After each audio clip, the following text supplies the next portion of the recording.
গণঅভ্যুত্থান পরবর্তী ভাবনা নিয়ে বিভাগীয় ও জেলা পর্যায়ে মতবিনিময়ের জন্য বিভিন্ন জেলায় সফর অব্যাহত রেখেছে বৈষম্য বিরোধী ছাত্র আন্দোলনের সমন্বয়করা।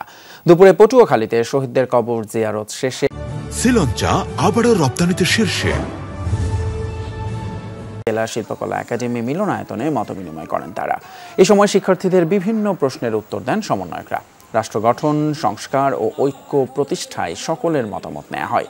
মতবিনিময় সভায় দুর্নীতি, চাঁদাবাজি এবং সন্ত্রাস প্রতিরোধে সবাইকে সোচ্চার থাকার আহ্বান জানানো হয়।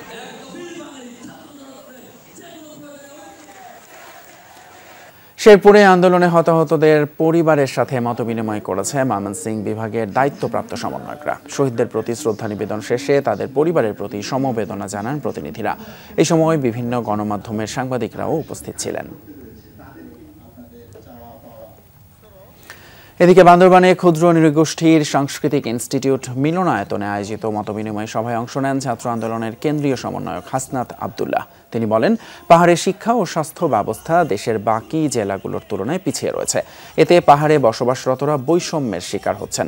দ্রুত পাহাড়েও শিক্ষা ও স্বাস্থ্য ব্যবস্থার উন্নয়নে জোর দিতে সরকারের প্রতি আহ্বান জানান তিনি। ঢাকায় বসে মানুষ যেই শিক্ষাটি পাচ্ছে, সেই শিক্ষার্থী সেই একই মানের শিক্ষা আমাদের বান্দরবনে পৌঁছে দিতে হবে, পাহাড়ে পৌঁছে দিতে হবে।